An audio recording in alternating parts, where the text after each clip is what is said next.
from the heart of rural France. This is the Keto Woman podcast, brought to you by me. Hello Keto Lovelies, I'm Daisy Brackenhall, and I've spent most of my life struggling with my weight and confidence, and have always had a difficult relationship with food. Even when I finally got to my target weight, after weight loss surgery and eating low carb, I couldn't maintain it and I was miserable. I've been keto now for over 2 years, and it has given me the freedom to fall in love with food again, without the constant gain, loss, guilt, virtue cycle of before. Health and happiness is where it's at now, running on fat. Welcome to the Keto Woman podcast. Each week I'll be chatting to inspirational women, maybe even the odd man, to discover the secrets to their success so that I can share them with you. So what is keto? Keto is a way of eating that enables you to switch your body's main fuel source from sugar to fat. Who doesn't want to be a fat burner, right? But how do we achieve this? A great place to start is by keeping carbs under 20 grams a day. So things like leafy greens and above ground vegetables, plus some nuts and seeds and the incidental carbs you find in things like full fat dairy. Choose delicious fatty proteins and be free and easy with oily dressings on salad and butter on your veggies. Once you're in the swing of things, you can tweak it to suit you. Make your own personalized keto. You'll hear all sorts of ways to keto from my guests. There is no one way to do keto, no one size fits all. I hope to show you just how flexible and fabulous this way of eating can be. I'm not a doctor, and most of my guests won't be either, so we really can't give you medical advice. It's always best to consult your own doctor when making big changes to your diet and lifestyle, because they know you and your medical history, and so have access to the bigger picture. Wouldn't it be helpful to have one place where you could find all the links? Want to sign up to my new Patreon exclusive Facebook group, Daisy's Lovelies? No problem. How about subscribing to my YouTube channel? Please help me notch up my first 1,000 subscribers by going to links.ketowomanpodcast.com and following the YouTube link. Not following me on Instagram yet? Hit the Instagram button. You get the idea. All the buttons, all the links you need are at links.ketowomanpodcast.com. This week's extraordinary man is Stephen Hussey. Stephen is the author of 2 books on health. The Health Evolution, Why Understanding Evolution is the Key to Vibrant Health, and The Heart, Our Most Medically Misunderstood Organ.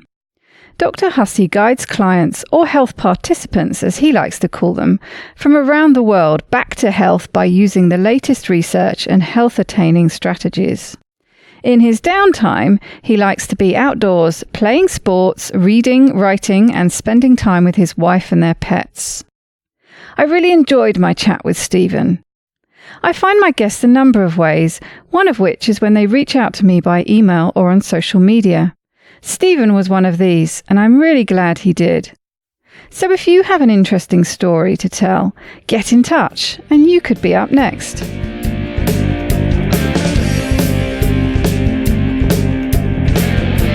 Welcome, Stephen, to the Keto Woman podcast. How are you doing today? Pretty good. Thanks for having me. It's good to be here. It's nice to meet you. You as well. Across the web waves, that is. Yeah, right. Virtually. You sent me an email, and we were just talking a bit before we started that it's very timely. You want to talk about heart disease and the causes for that. But before we get into that, why don't you tell the listeners a bit about you? Yeah, so I am a chiropractor and I also have a master's degree in nutrition and functional medicine. So I practice chiropractic in Virginia, and I also work with people online, health coaching. So I do a lot of work with people who want a higher level of heart health. I work with people with autoimmune conditions because I have a history of that as well. But as a child, I had a lot of inflammatory conditions. I had irritable bowel syndrome. I used to break out in chronic hives all over my body. I had allergies, all kinds of things. And I guess that when around the time in college, I started realizing that I guess the medical treatment I was receiving wasn't really helping me. anymore. It wasn't giving me answers as to why these things happened. It was just kind of managing medications and things like that. So I started doing my own research, and then found out that how I lived my life had a huge impact on those things. And so as I got a medical education and learned a lot about nutrition and everything, I started correcting those issues. And now I'm happy to say they're all gone. Aside from the collateral damage it is type 1 diabetes, I was eventually diagnosed with an autoimmune disease, type 1 diabetes, and those cells are gone. I don't know that I'll ever get them back, the cells that make insulin.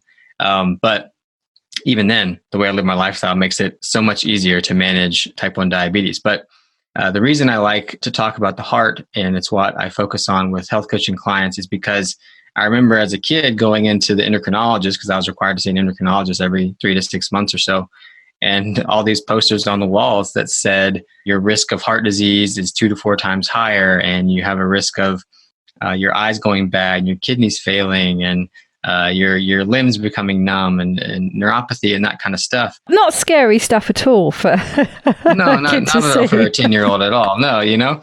So when I asked the doctors, though, at that time, like, why were all those things associated with diabetes? They said because higher blood sugars will damage arteries. And so remembering all that throughout my entire education and just my own research, which goes way beyond my academic education, I've just really kept an ear out for anything to do with heart disease. And the things I've discovered are quite amazing to me, that it's just not talked about in medical circles. So that's me. Did you go directly to low carb keto, or is it something you've gotten to through various stages? No, it definitely evolved over time. I mean, I noticed that just cutting out processed foods was kind of the first thing I did. Once you learn that white sugar and white flour are bad for you, you cut those out. And that had a huge impact. I could lower the amount of insulin I used. Inflammation went way down, but it definitely evolved over time. It started with that, and then it went, just going more whole foods, then avoiding toxins in foods, and then eventually to like more of a paleo type thing. I guess before even that, I did vegan for 2 years, which did not work out. Mm-hmm. I got sick every month, had no brain energy, anything like that. And then eventually paleo, and then definitely keto. And now I'm currently more carnivore, doing an experiment right now, trying to eliminate all plant toxins to see if I can control some inflammatory things that I've been really trying to get as low as possible, just kind of see what effect happens. So it sounds like you're, like many of us in the community, a bit of a self-experimenter. So it sounds a little bit like as your research progressed and moved from one thing to another. So you changed your eating habits to match that. And you've just sort of carried on finely tuning it as you go. Is that right? Yeah, exactly. And I think that, just for the listeners, like the biggest thing that I did that helped me control blood sugar, which was not what I expected. I expected it to be just eliminating carbohydrates, which was useful, or at least very low carbohydrate. But the biggest thing that I did was lectins, getting lectins out of my diet. So, the higher lectin foods are the grains and the legumes, the nightshade vegetables. When I got those out, for whatever reason, and I couldn't tell you exactly why, I can speculate, but blood sugars were just extremely easy to control, way easier than it ever had been before. And I used less insulin than I ever had before. So pretty cool. That's really interesting. And I would very much like to hear your speculation on that. I know from personal experience what affects my ketone levels and definitely my mood. Wheat has a much higher impact than pure sugar does. Mm-hmm. So there's obviously something going on there for me. Nightshades don't seem to impact me, but, I haven't really experimented with that. But right. It obviously, these things have certain impacts on you. And I'd love to hear what your speculations are. Yeah. So to me, I discovered a long time ago that stress was a big thing for me, as far as like elevated cortisol or my body just perceiving itself as in a stressful environment. And when times when I was more stressed, blood sugars would kind of go crazy. And so, when I helped control that stress and then lower the carbs, it was much easier to control blood sugars. And this kind of goes into one of the aspects of what causes a heart attack. But our gut is an external environment inside our body. It's supposed to be sealed off all the way through. And so basically we're kind of like a donut, The gut is also a sensory organ. And there's really interesting research that's showing how it's helping us sense our environment. I mean, what better way to for your nervous system to sense its environment than what you're ingesting? And so if we're eating things that create a hostile environment in our gut, our brain's probably going to interpret that, because the vagus nerve, which is, autonomic nervous system, is interpreting, or it's innervating the gut pretty heavily. And if it's a hostile environment, it's got toxins in it, it's got holes are being poked in the gut, lectins will definitely do that, then your brain is perceiving you as in a stressful environment. And so I think that elevated cortisol is what's happening there. You're having a stress response, even if it's a minor one, not like a full-blown adrenaline response. You're having a chronic stress response when there's damage to the gut. And there's research that shows that when you heal your gut, that your vagal tone, your vagus nerve, is actually functioning better, and you get more of a balance in your autonomic nervous system. And so I think that may have been the final little piece to the puzzle as far as what was stimulating blood sugars to go up and down. And I didn't know what it was. It could have been that I needed to completely heal my gut and avoid those toxins altogether. I just noticed a huge impact. Interesting. And certainly for a lot of people, there's a real connection literally with how you feel in your gut, and stress and nerves and things, aren't there? It's often where you feel it. If you're nervous, butterflies in your stomach, or if you're feeling really stressed out or miserable, you often get tummy aches or digestive issues. So I can really see how all those different things are linked and play off each other. Yeah, I mean, we say things like you get a gut feeling about something, or like you say, you get nervous, you feel it in your stomach. But then also, obviously, people say things all the time like, we say, I love you with all my heart, not I love you with all my spleen, or something like that. So like the heart and the gut are very, very innervated by this vagus nerve, which is how your body is communicating signals, interpreting whether you're in a safe or threatening environment.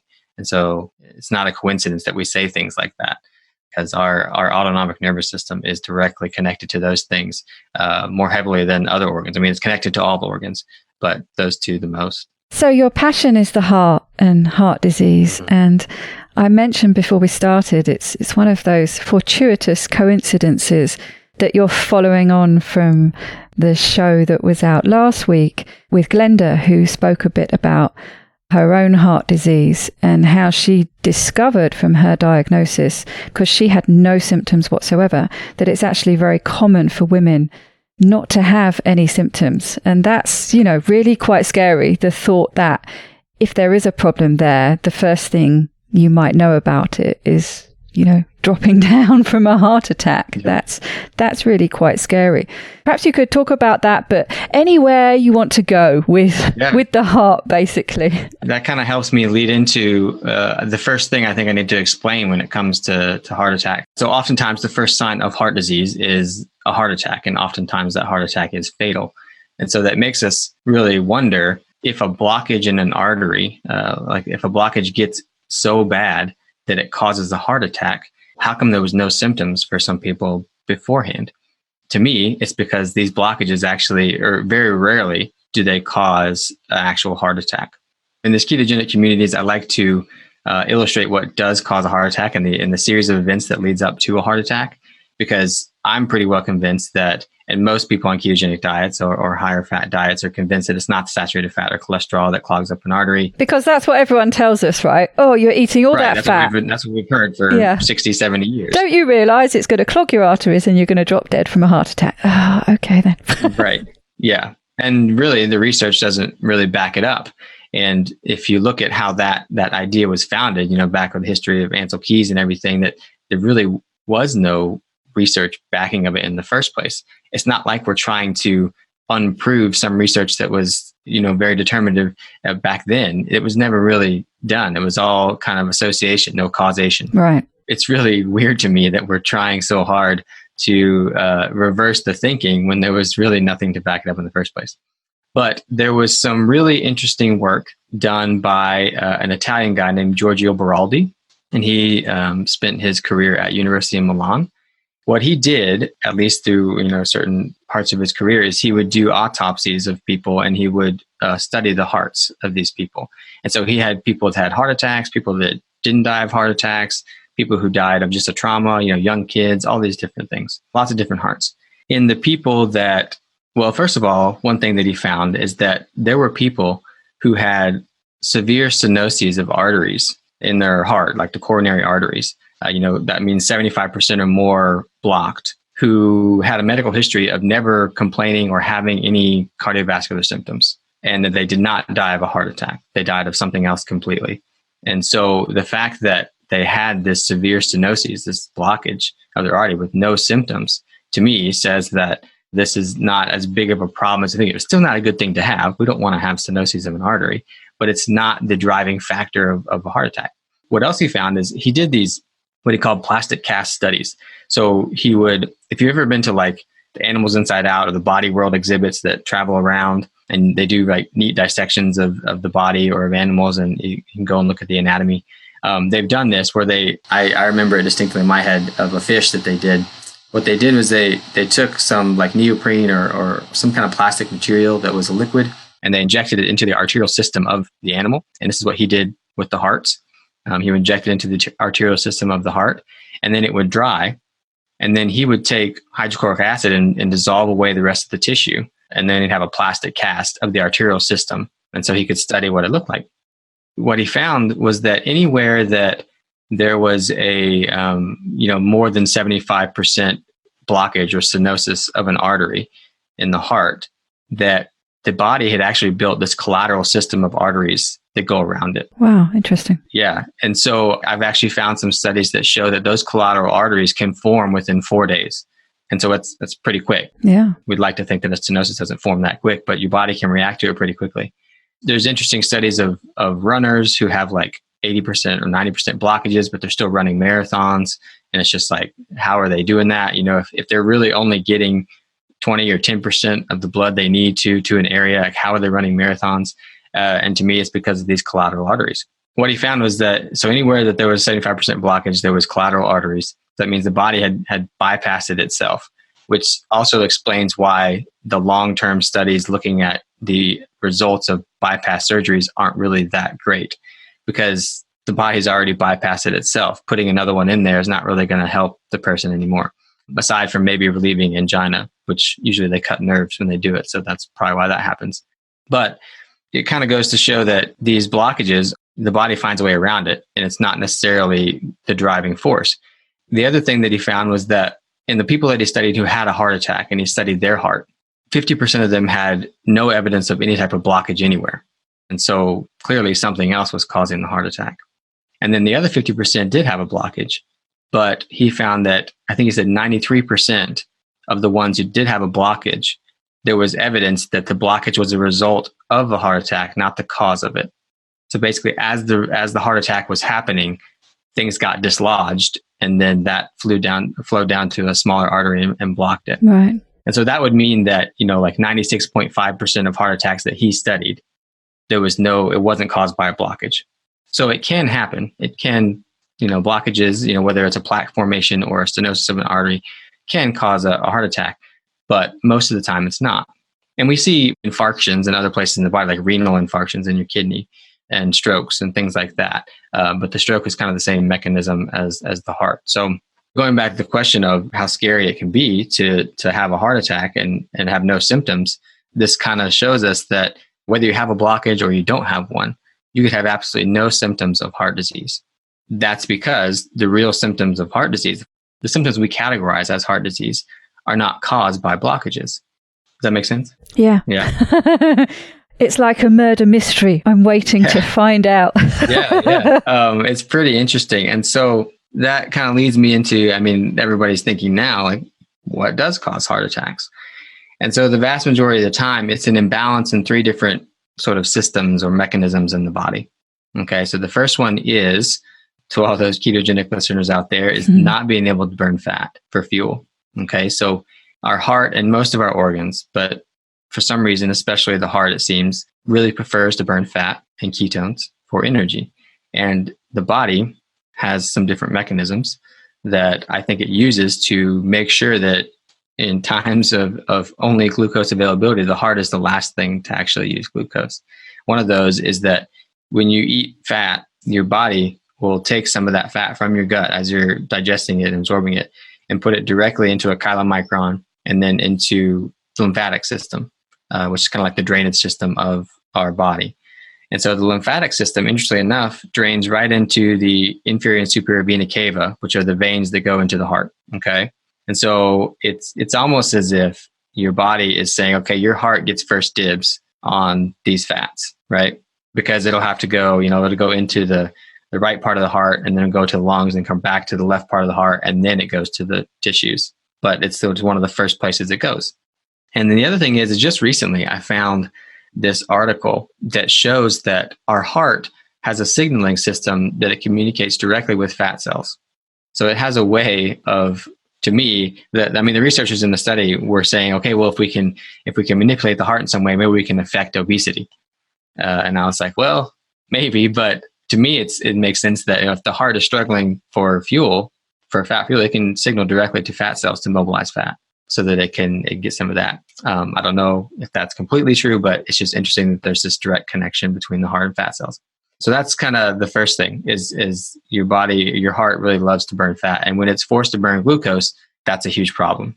And it doesn't do that very often. Or I guess it does do that, but when it's forced to primarily burn glucose, that's when it becomes a problem. Yeah, so it's interesting, these different fuels that we can use, the ketones and the glucose. And it sounds like the heart at least thinks that the ketones is the purer fuel that it would rather use. Thank you very much. Yeah, and I think that evolutionarily, that makes sense that we can be flexible like that, because there would have been times where we had lots of fat available, and there would have been times where it wasn't available, and we needed to be able to survive.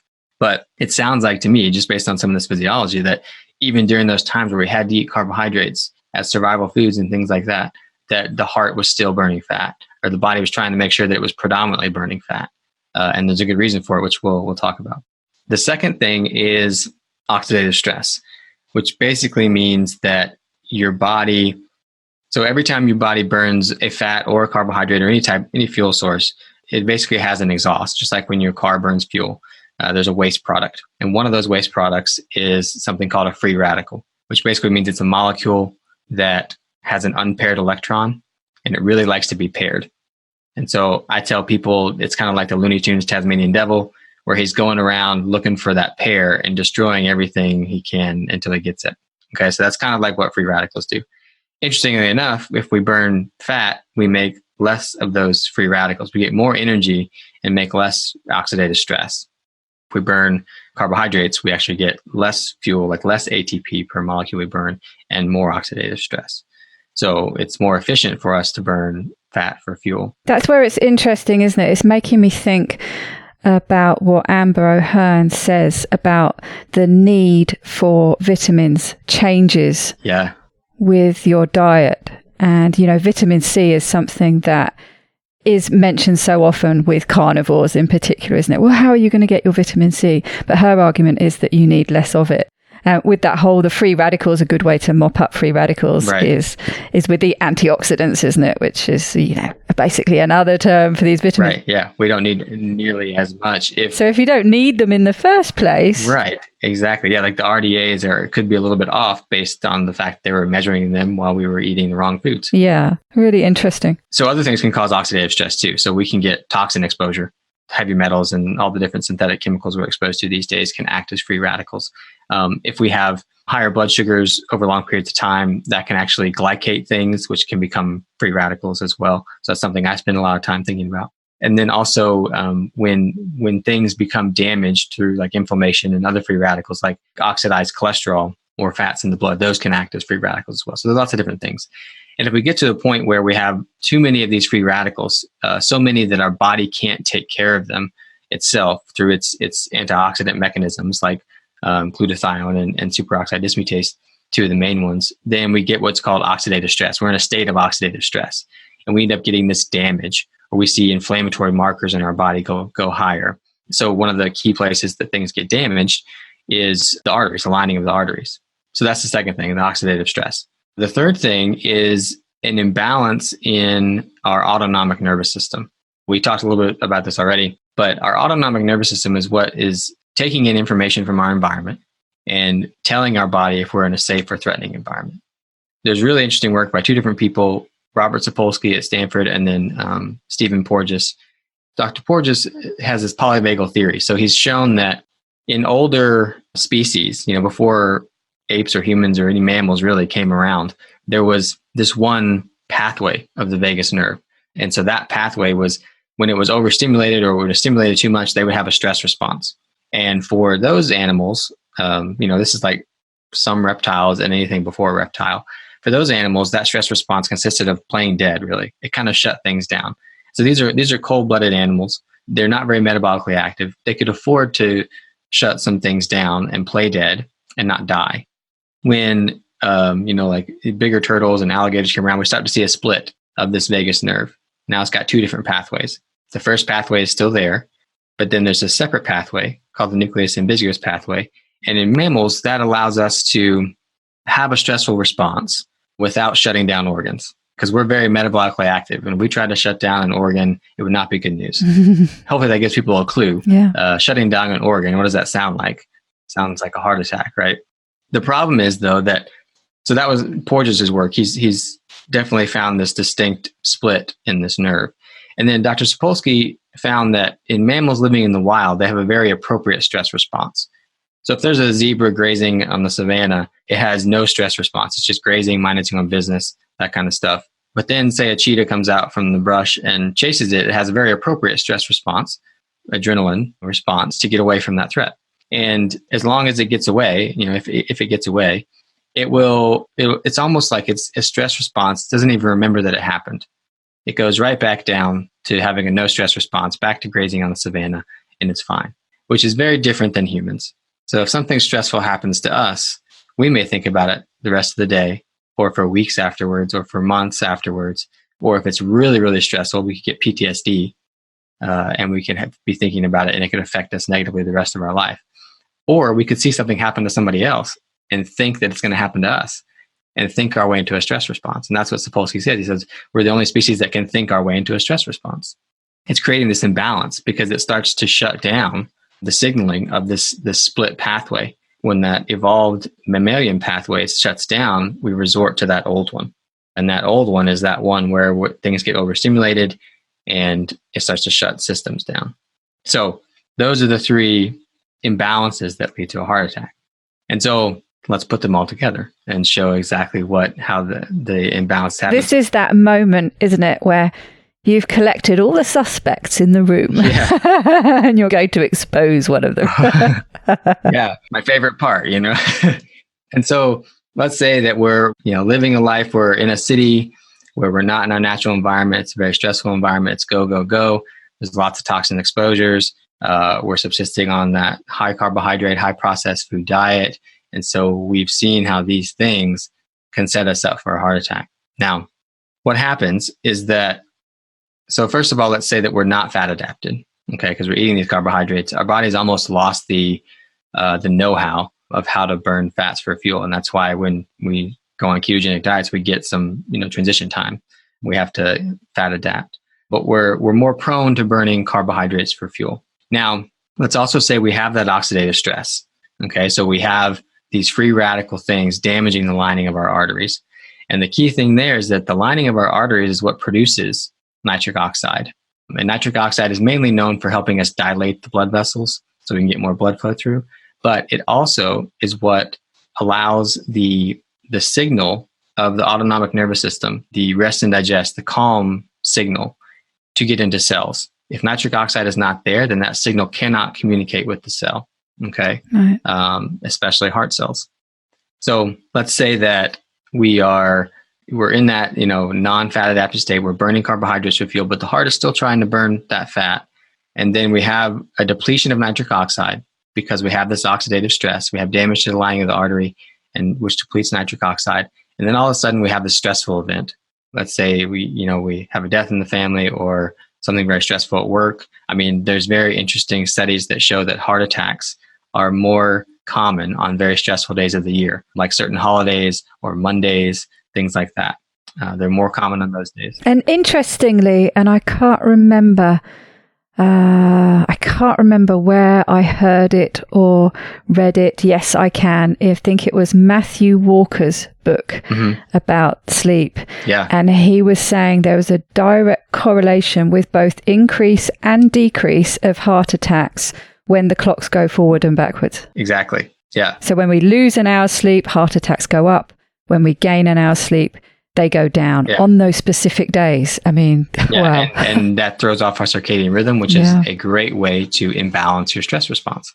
As long as we have these preconceived things happening, this oxidative stress and this lack of fat burning happening, when we get that, so usually when we get a stressful signal to the heart cell, or to any cell really, but to the heart cell, there's supposed to be a lesser signaling of the non-stress state too. They kind of keep each other balanced. But let's say that we've depleted that nitric oxide. Now we get that stress response, and we get the stress signaling to the cell, and we don't get the concurrent non-stress signal to balance it out, because the nitric oxide's not there to do that, to allow it to get into the cell. So we get this really stressful response to the heart cell, which is a muscle cell. And so we get the same type of stress responses in our skeletal muscle cells. When we go for a run, research shows that exercise induces a stress response. But in the muscle cells, it's not that huge of a problem. But what happens though, in the muscle cells, we go for a run and we're getting the stress response, and we're burning glucose for fuel when we do that. And so what do we get? We get lactic acid buildup in our muscles. We feel a muscle burn. Luckily, if the burn gets too bad, we can just stop. And eventually, within about an hour, the lactic acid gets pumped out. If that happens in the heart, if we get that signal for stress response and it starts burning glucose for fuel, we get a buildup of lactic acid, and we get muscle burn in our heart, which we know as angina. And if it gets too much, we can get this really big buildup of lactic acid, and that can create swelling or edema in a certain area of the heart, wherever it's happening. And that swelling does two things. One, it prevents calcium from getting into the heart cells, which calcium is what the muscle cells use to contract. And also it changes the pressure. So usually there's pressure from the blood coming into the heart cells. The pressure is going that way so that it gets to the cells. But if we get this buildup of pressure from lactic acid in the heart cells or in this area, then the pressure changes, and now the pressure is going out. And so the blood can't get into that area. It can't get oxygen, can't get nutrition. We get tissue death. We get a heart attack. If that tissue death is significant enough, if the area is significant enough, then it can be fatal. And so I think that it's really interesting to me that I've heard lots of people interviewing people and talking to people, and I've heard lots of people say that they never found a clot. When I had a heart attack, I went in, they never found a clot. Just recently, my boss's father had a heart attack, and she said there was no clot. They couldn't find anything. And then also I hear people say that this person was acting weird. They were having symptoms. They were kind of weird symptoms. They couldn't really pinpoint what it was. They were having this weird pain, and it happened for like 2 or 3 days. And eventually they went to the hospital and they said, "Oh, you're having a heart attack." So lots of times we think of heart attacks as this one event, like you're going to know it's happening, and you're either going to die or going to go to the hospital and they're going to help you. But really it's this kind of breakdown of metabolism of the heart that could be slowly happening over a few days, or it could be kind of happening, but not full-blown fatal heart attack happening. It's not really this significant, crazy event that will happen and then be done. It could be like if you get to the point where you're burning glucose, but it's not enough to cause a heart attack, then you can get this angina. You can get kind of these symptoms over a period of days or months, That's the series of events that causes a heart attack. And then very rarely we do get like a break off of a plaque or something that flows down to a smaller artery and then clogs that, and we get tissue death from that because it restricts blood flow as well. But again, it's only like 3.5% of cases, according to Beraldi's research. So yeah, and then the last thing, so Beraldi, remember, he noticed that in 50% of those cases, there was evidence that there was a blockage there, but it came after the heart attack happened. It's because when the pressure builds up from this swelling, this edema from burning lactic acid or buildup of lactic acid, that pressure dislodges plaques that are already there. Right. They rupture and then they break off and then they flow down, which makes things worse. Yeah. But that's what's happening there. So there you have it. Wow. Fascinating. You mentioned earlier when you were talking about how we used to eat and we didn't eat a lot of carbohydrates, but that at certain times of the year we would. And you mentioned you were going to talk about that and how we coped with it then and we don't now, presumably because it was a seasonal thing and we were just adapted to deal with more carbohydrates at that time of year and to be more efficient in storing it as fuel for the winter, what have you. I'd be interested in just going back to that and hearing what you were going to say. Yeah, definitely. Yeah, I think that you mentioned like seasonally. I think that that's, for millions of years, that's how we were eating. We were eating only, really the only time we ever had sugar was when fruit was in season, and so that's one time a year if you came across a tree that was producing fruit at that time. So it's probably a very rare thing. But also, even things like roots and things like that would have been way more rare than they are now, I think. I mean, there's the Aborigines in Australia, they definitely dig up roots and things like that and eat them. But again, eating those at certain times of the year there wouldn't have been a point, because the plant was dead. There's really no nutrition in the soil, anything like that. So if we think about it, in the winter and probably, at least half the year, the only thing we had available to us was animals. And so we were fat adapted then. And then maybe in the summer we started eating more carbohydrate dense foods. And when we do that, that's why we put on weight, because we're supposed to be storing up fat for the winter. Yeah, I mean, it's a survival mechanism, isn't it? Exactly. And then, if we kept doing that, which we can do now because we have access to these foods year round if we want them, then we just continue to gain weight. And we never really go back into a ketosis state. And we never really burn that fat off. Yeah, we don't have that necessary starvation period. Yeah, but I think that even during those times when our ancient ancestors would have been eating carbohydrate, even during the summer, like it wouldn't have been every day, all day. There's no way. It would only have been in times where they absolutely needed to, or they came across it and they were like, would be a good idea to gorge on this right now to store up for the winter. That's what they would do, I think. I mean, I can speculate, but I'm not sure exactly what they did. But even during those times when they were eating carbohydrates, these mechanisms I've described, I think, prevented the heart from doing that, and probably the brain and other organs as well. These mechanisms, taking the fat directly to the heart and giving it first dibs, and the heart being able to signal to fat cells that it wants to burn fat instead of glucose, or it needs to shift the ratio a little bit. I think that those things are evidence that those organs, for optimal function, need to be burning primarily fat or ketones. But I think it's like the heart is 70% more efficient when it's burning fat, and you add 28% more to that when you add ketones to the mix. Right. It's just way more efficient for the heart to be burning fat. And it's more efficient for any cell really to be using fat for fuel. So what can we do about it? What is that sort of cascade, I guess, of different things? Because in the lives we lead, a lot of us are just exposed to stresses, toxins, whatever, that we can't easily avoid. We can try and minimize some of those. But what are the most important things to look at to help, I suppose, guard against the damage of the things that we can't so easily avoid? Yeah, this is something I spend pretty much the whole time working with my clients. Like, right, that's your job. What to do. Yeah. So teaching them how to do this within the confines of the modern day world, because it can be very hard. And we have demands and responsibilities put on us that sometimes make it impossible to do these things. But learning how you can at least get these imbalances to the point where you're not going to have a heart attack is very, very important. And learning how to do that yourself, I think, is very, very important. The first thing I think is make sure you're fat adapted.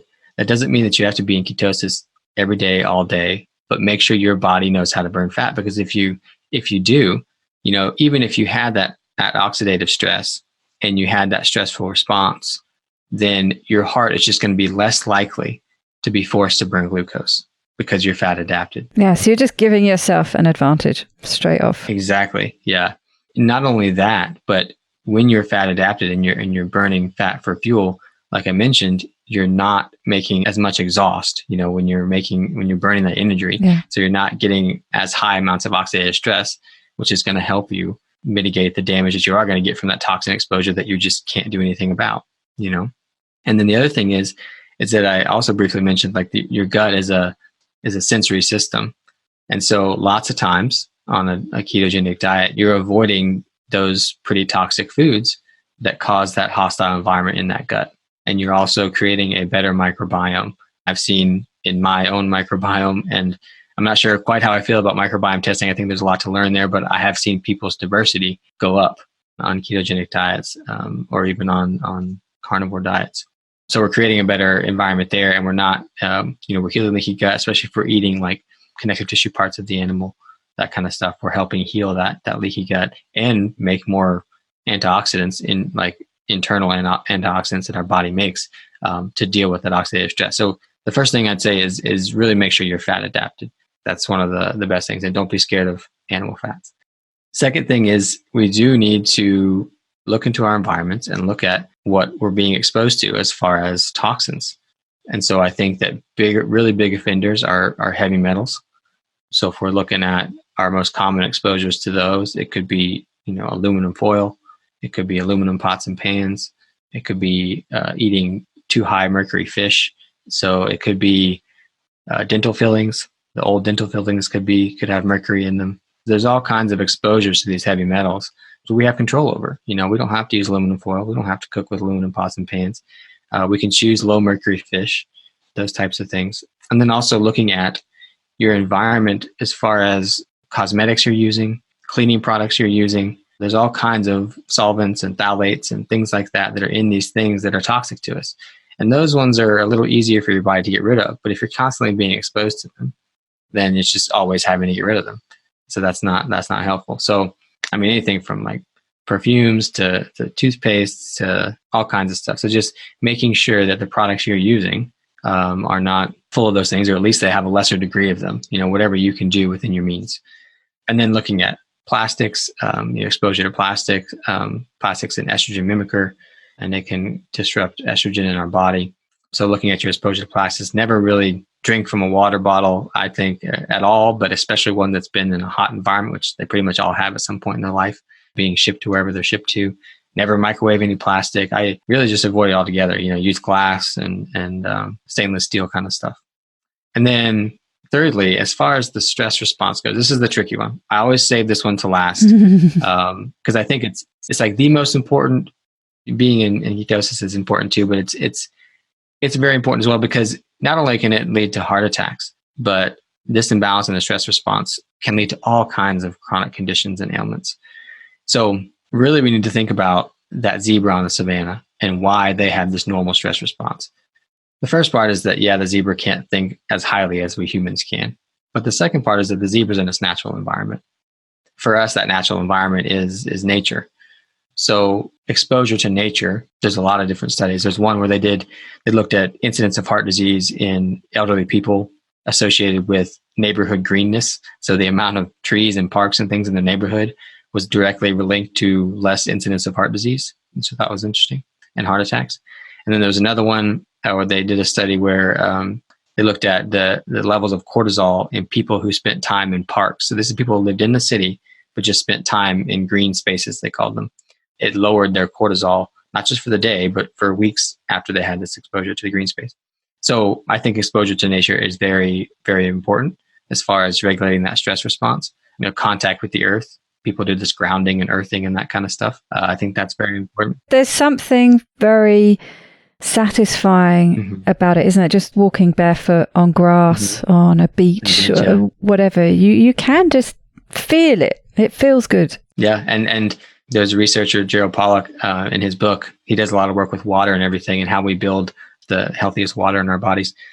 Just standing on the earth, our toes are like 200 times more electronegative than our nose, because our toes are soaking up these electrons from the earth. We're getting, this beneficial energy from it. It's very stimulating to our parasympathetic, our rest and digest nervous system. But there's lots of other things, loving relationships, community, so find your community, find a community of people that you really jive with and feed off of them, spend time with them. Spirituality, I think, whatever it may be for whoever it is, it could be religion, it could be nature, it could, whatever it is, just being spiritual about something, that definitely helps. And then there's ways that people have found that you can like hack this nervous system and kind of do things that will directly stimulate your vagus nerve. So people do like cold plunges and stuff. That definitely stimulates it. Or they'll gargle water in the back of their throat, or even stimulating the gag reflex, because I think it's because of the close proximity to the vagus nerve and your throat. Wow, fascinating. I've never heard that one before. Yeah, it's interesting.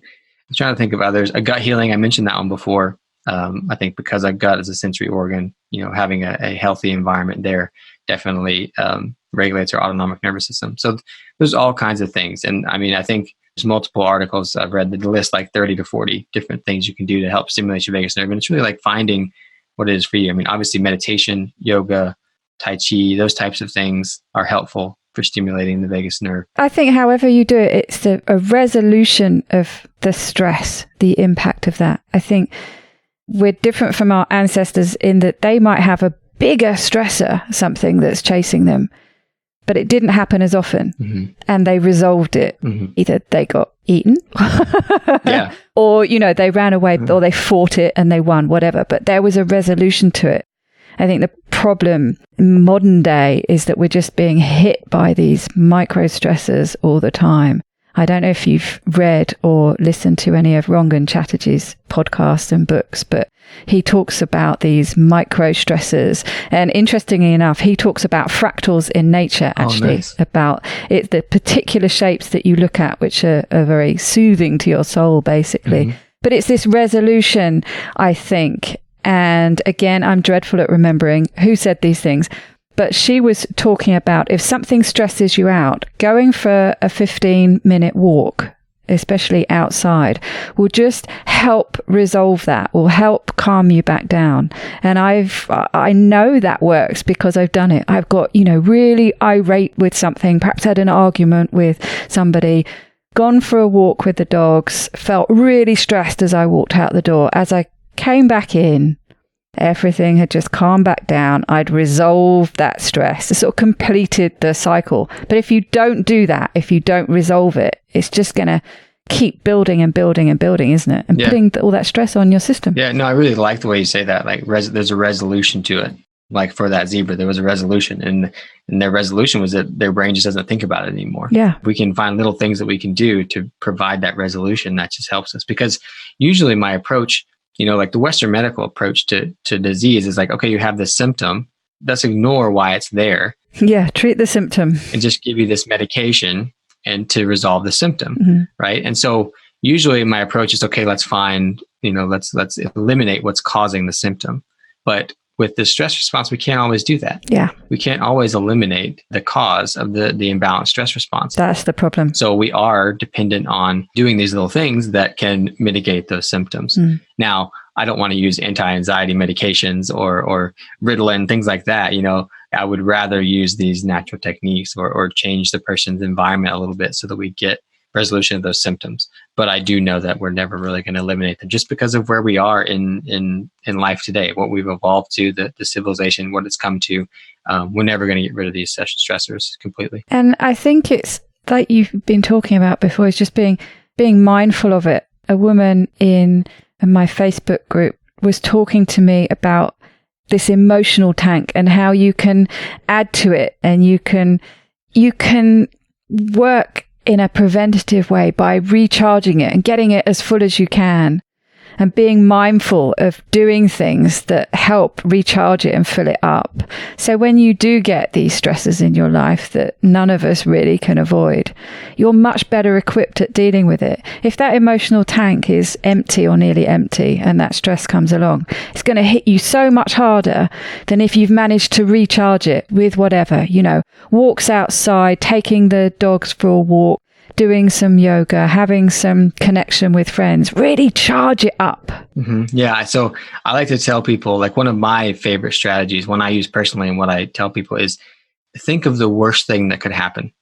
Play that out in your head. Play out what you would do. How would you handle it? What would happen, after that happened? What would happen 3 months after that happened? And just play it out in your head. And now you're ready for it. If it happens, you've already played it out. You know what you would do.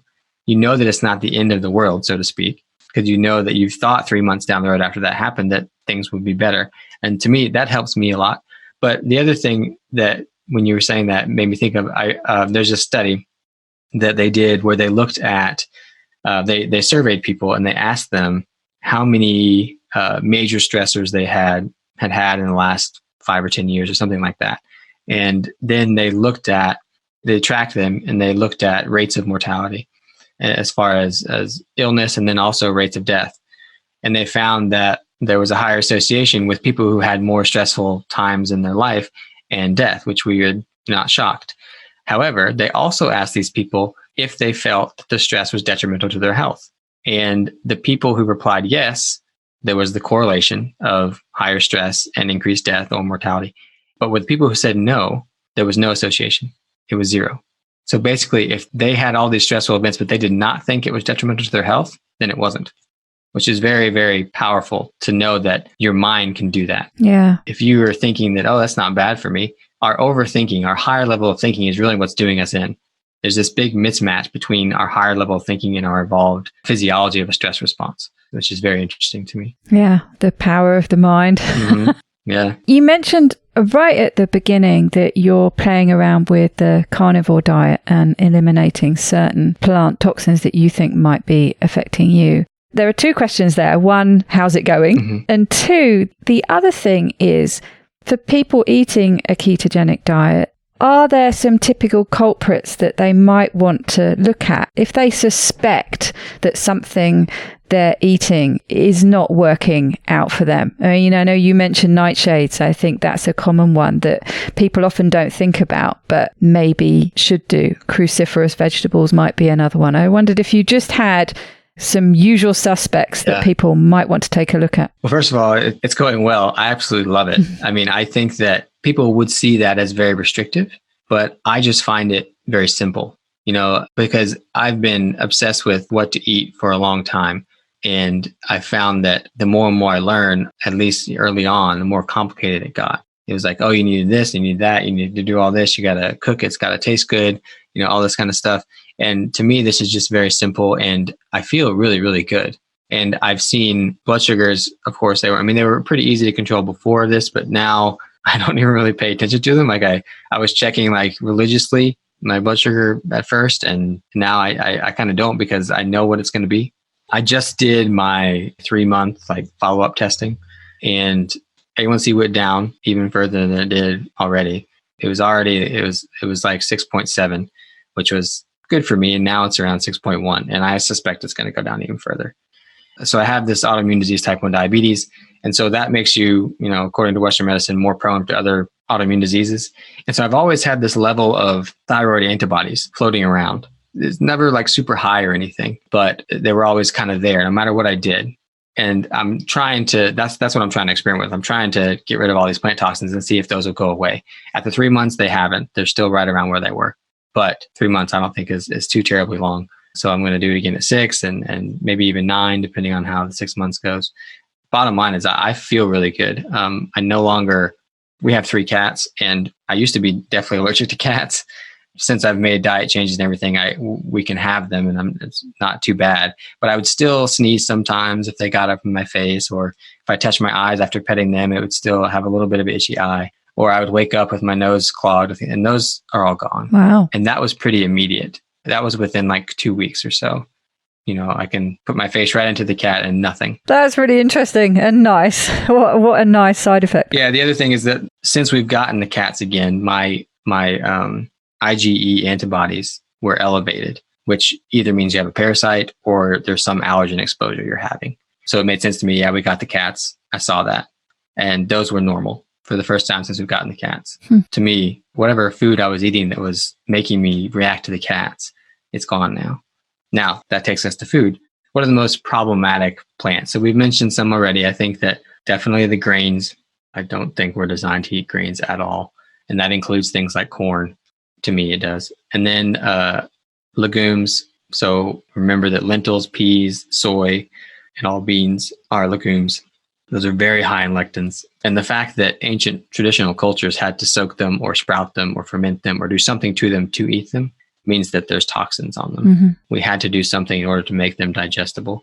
And there's no coincidence that beans are associated with making you gassy, because they're hard for us to digest. Right. We said nightshade vegetables, which have been very associated with joint problems, but it's really just the lectins causing that. And interestingly, the Italians seem to have less of a problem with it, but usually that's because the way they make their tomato sauce is they take out the seeds and they blanch it and they take the skins off. And that's where that's where most of the lectins are. Oh, that's interesting. So you can actually limit it by how you prepare them. Yeah, you can limit them.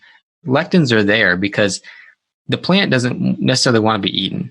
It's trying, just like any other living thing in the world, it's trying to promote its species. It's trying to procreate. And so the seeds, it's going to protect very, very well, because that's its babies. That's the thing that's going to make new generations.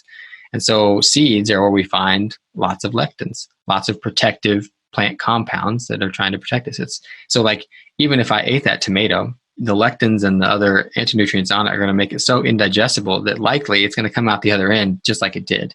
And so that's going to help that plant survive, because then it could possibly germinate and grow right there. And actually, yeah, you do see tomato plants in the kind of areas that you might expect. Yeah. One of my dogs, actually, my first ever dog, she used to love tomatoes, and she used to take them off the plants if I grew them. And yes, without going into too much detail, you can imagine where new tomato plants sprung up. Exactly. Yeah. And so I think that's kind of an evolved mechanism for the plants. And it's interesting that I think that mechanism, so plants kind of not really tricked us, but so with fruit, obviously we're attracted to that. We evolved to be attracted and want that sweet taste, which is why sugar is so hard to get out of our diet. So the plants took advantage of that, and they made this sweet thing that surrounded their seeds so that animals would go after it and then distribute the fruit wherever it was, or eat it, and the seeds came out the other end, and now that plant gets to grow somewhere else. They kind of evolved to do that. But in reality, if we're talking about like which foods are the most problematic, there's an anti-nutrient or a compound that a plant makes in any plant out there. There's some reason that plant's discouraging us from eating them. Now, some people can eat all these types of things and not have any health issues. And that's just, their genes or their epigenetics. And some people can eat them and very problematic to them.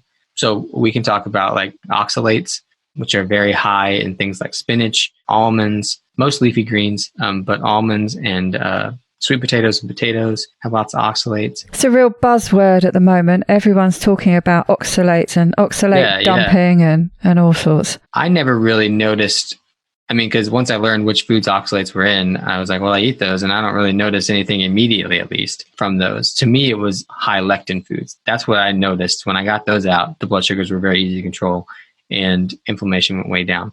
That was a big thing for me. But right now I'm just trying to, long-term eliminate all these plant toxins and see what happens. So there's phytic acid or phytates.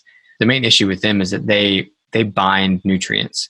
So when you eat a plant that has these high phytates in it, then it's going to bind up your nutrients, which we talked about Amber O'Hearn saying that, the RDA says we need this much of a certain nutrient, but if we're eating it with a phytate, then is that the amount we need to get enough in presence of the phytates? Or if we took the phytates out, do we need a lot less of that? We don't know.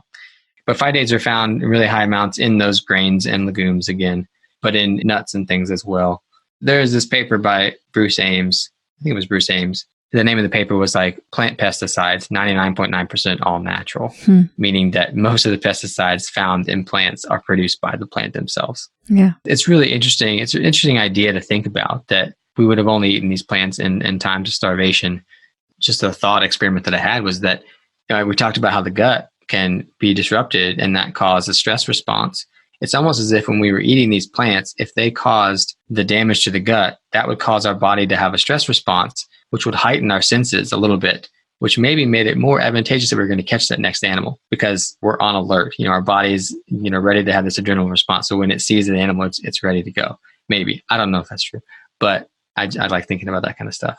When you think about evolution, Theodosius Dobzhansky says nothing makes sense except in light of evolution. So everything to me goes back to that evolutionary explanation. It's fascinating, isn't it? And how we're all so completely different. You were saying that oxalates weren't necessarily a problem for you, but the lectins were. It's all about just playing around and finding out how things impact you. I had high hopes. I did a carnivore experiment and I was waiting to feel great, and actually it didn't suit me at all. Yeah. And I feel a lot better having gone back to keto. I was really disappointed and went through what am I doing wrong and is it me and things like that. But yeah, we just have all evolved in slightly different ways, haven't we? And feel healthier doing slightly different things. Yeah, I think that, I can't say that I'm going to do carnivore forever.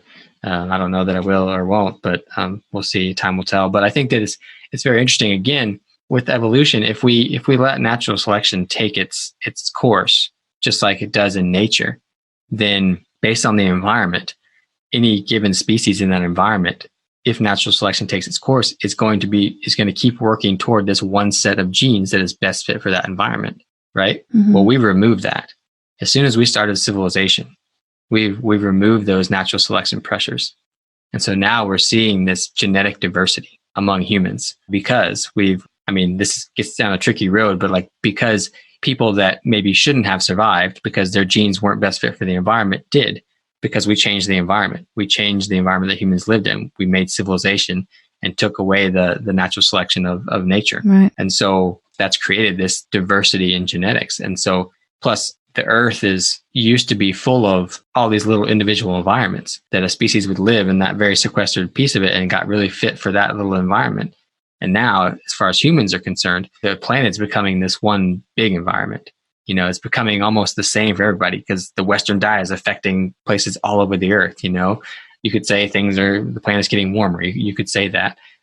Whether humans are causing it or not, I don't know. But it's almost getting to the point where the entire global population is in the same environment. But for a long time, different civilizations and different environments created different sets of genes. Right. We haven't caught up yet. Yeah. Fascinating. Well, I could go on talking to you for ages. It's it's really interesting conversation. I like to ask people what their everyday keto looks like, but yours is very much carnivore. So I imagine you're as of right now, just eating a lot of meat.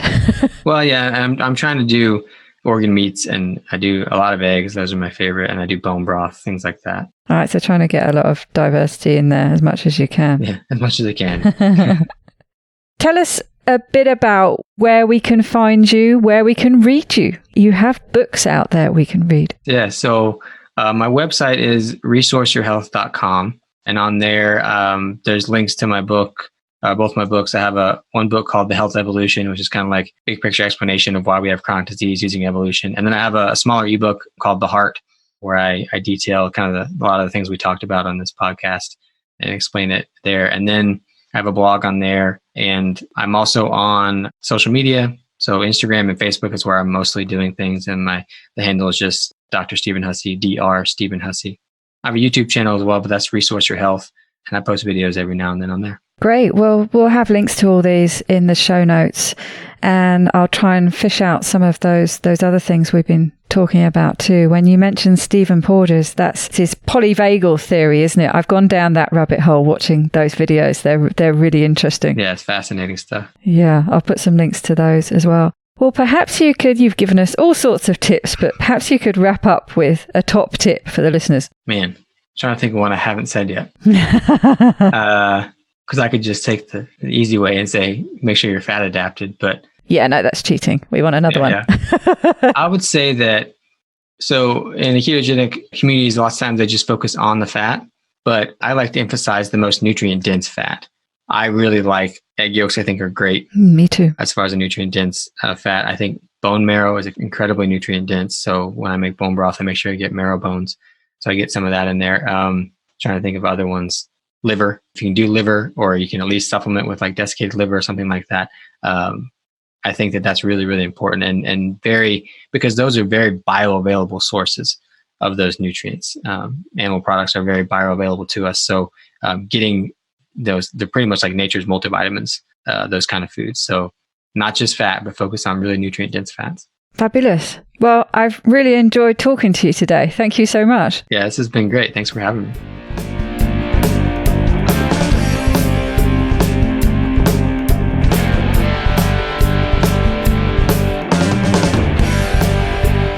To get the resources and links from this show, please go to ketowomanpodcast.com/episodes.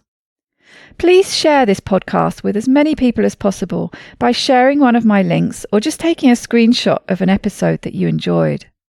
Reviews really help raise the profile of the podcast, which gets it in front of more people, but also helps me attract a wide variety of guests. So please take a minute to leave a review on whichever podcast app or platform you like to listen on. It doesn't go unnoticed by me, the people who regularly like, share and comment on my posts. Your support really does mean the world to me. Thank you. Are you enjoying this podcast? Help me make more episodes and videos by making a pledge at my Patreon page, patreon.com/KetoWoman. Or simply hit the support button on the Keto Woman podcast website. Don't forget to join in the fun on the Keto Woman podcast Instagram and Facebook pages, and Daisy_Keto Woman on Twitter. Are you my next extraordinary woman? Maybe you've got an idea for a show, a topic you would like to hear about. Let me know how I can tickle your earbuds by dropping me a line at daisy@ketowomanpodcast.com. This week's end quote popped up on my Facebook news feed and I rather liked it. I must admit I have a problem with seeing my own worth sometimes, so it rather hit home. I have no idea who coined it originally, and my friend Google was no help this time either. A bar of iron costs $5.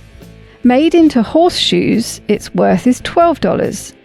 Made into needles, its worth is $3,500.